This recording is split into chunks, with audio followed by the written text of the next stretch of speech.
Hi friends, welcome to my channel. இன்றைக்கி நம்ம பார்க்க போகிறது நல்ல சாஃப்டான பருப்பு போலி எப்படி நம்ம சூப்பராக வீட்டிலே ஈஸியாக செய்யலாம்னு சொல்லிட்டு தாங்க. வாங்க அதை எப்படி செய்யலாம்னு சொல்லிட்டு பார்க்கலாம். இப்போ இந்த பருப்பு போலி செய்கிறதுக்காக 2 கப் அளவுக்கு மைதா மாவு எடுத்துக்கிறேங்க.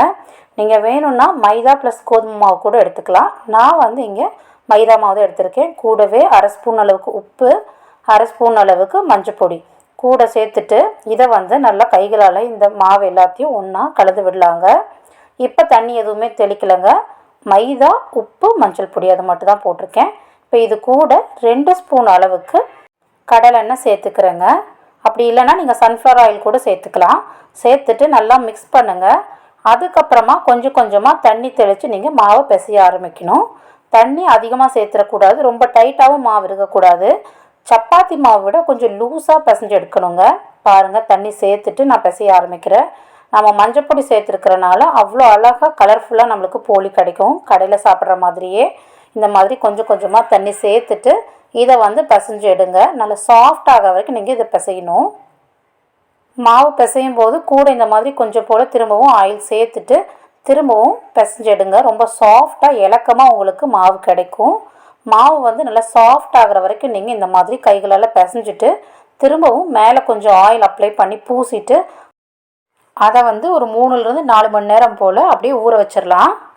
எந்த அளவுக்கு நல்லா சாஃப்டாக ஊறி கிடைக்குதோ அந்த அளவுக்கு நம்மளோட போலி சாஃப்டாக வருங்க.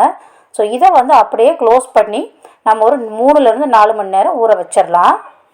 இந்த மாவு ஊறிட்டு இருக்கிற டைமில் நம்ம மற்ற ப்ராசஸ் ஸ்டார்ட் பண்ணிடலாம். அதுக்காக நான் 1.5 கப் அளவுக்கு கடலைப்பருப்பு எடுத்து ஒரு குக்கரில் சேர்த்துக்கிறேங்க.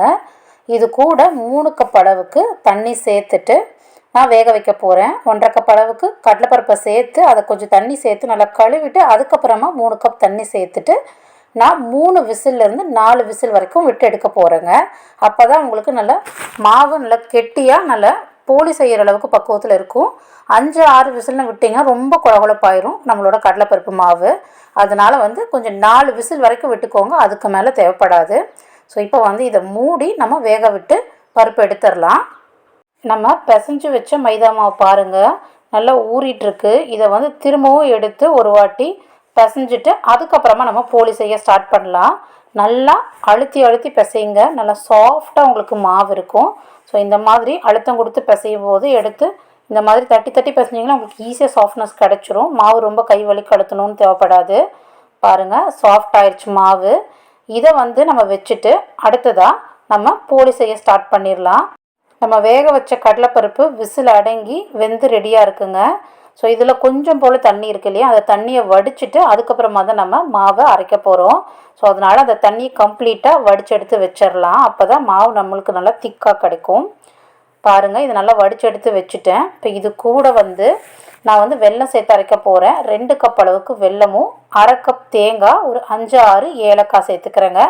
அரைச்சி எடுத்து வச்சாச்சு. கடலைப்பருப்பு, தேங்காய், வெல்லம், ஏலக்காய் எல்லாத்தையும் அரைச்சி எடுத்து வச்சாச்சு. பாருங்கள், நல்லா உருண்டை பிடிக்கிற பக்குவத்தில் இருக்குது. சப்போஸ் நீங்கள் அரைச்ச மாவு ரொம்ப கொலன்னு இருந்துச்சு அப்படின்னா அது கூட கொஞ்சம் போல் பொட்டுக்கடலை மாவு சேர்த்துட்டு மிக்ஸ் பண்ணிக்கோங்க, கரெக்டாக இருக்கும். இப்போ நம்ம போலிக்கு திரட்டிடலாம். ஒரு வாழை எடுத்து அதில் கொஞ்சம் போல் எண்ணெய் தேய்ச்சி வச்சுக்கிறேங்க. நீங்கள் வாழை இல்லை அப்படின்னா ஒரு பிளாஸ்டிக் பேப்பர் கூட எடுத்துக்கலாம், இல்லை பட்டர் ஷீட் அந்த மாதிரி ஏதாவது எடுத்துக்கோங்க. இதில் நான் கொஞ்சம் போல் நம்ம பிசைஞ்சு வச்சுருக்கிற மைதா மாவு, இதுதான் நம்மளோட மேல் மாவு, அதிலிருந்து கொஞ்சத்தை எடுத்துகிட்டு இந்த மாதிரி நல்லா விரிச்சுக்கிறேங்க. இதில் நம்ம பூரணம், அதாவது நம்மளோட கடலைப்பருப்பு அரைச்சி வச்சுருக்கோம் இல்லைங்களா, அந்த மாவு எடுத்து ஒரு உருண்டை வச்சுக்கிறேன். இதை எல்லா பக்கமும் நல்லா க்ளோஸ் ஆகிற அளவுக்கு நல்லா மூடிட்டு அதுக்கப்புறமா நம்ம தேய்க்க போகிறோம், அதாவது விரிக்க போகிறோம். பட்டையாக எந்தளவுக்கு வேணுமோ அந்தளவுக்கு தட்டி எடுத்துக்கலாம். எந்த அளவுக்கு லேசாக விரிக்க முடியுமோ அந்த அளவுக்கு விரிச்சுக்கோங்க. இது நான் கொஞ்சம் பெரிய சைஸ் போலி தான் தேய்க்கிறேன், அதனால் மாவு கொஞ்சம் அதிகமாக வச்சுருக்கேன். நல்லா விரித்து விட்டுட்டு அதுக்கப்புறமா நம்ம தோசைக்கல்லில் இதை போட்டு எடுக்கலாங்க. இதை செய்கிறதுக்கு இரும்பு தோசைக்கல் இருந்தால் அதுதான் பெஸ்ட்டாக இருக்கும், உங்களுக்கு அருமையாக கோல்டன் ப்ரௌனில் கிடைக்கும். பாருங்கள், தோசைக்கல் காஞ்ச பிற்பாடு அதில் இந்த மாதிரி எடுத்து போட்டிங்கன்னா அருமையாக வாழையிலேருந்து பிரிஞ்சு வந்துடும். ஸோ நல்லா மேலே கொஞ்சம் நெய் அப்படி இல்லைன்னா எண்ணெய் சேர்த்துட்டு வேக விடுங்க, பொறுமையாக வேக விடுங்க. தீயை அதிகமாக வச்சிடாதீங்க, மீடியம் ஃப்ளேம்லேருந்து மினிமம் ஃப்ளேம்குள்ளே வச்சுட்டு நீங்கள் வேக விடுங்க.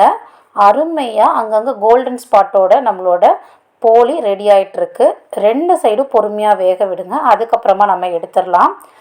போலியை சுடும்போது எண்ணெய்க்கு பதிலாக நெய் சேர்த்து சுட்டிங்கன்னா ரொம்பவே அருமையாக இருக்கும். பாருங்கள், நம்மளோட போலி அருமையாக ரெடி ஆகிடுச்சு.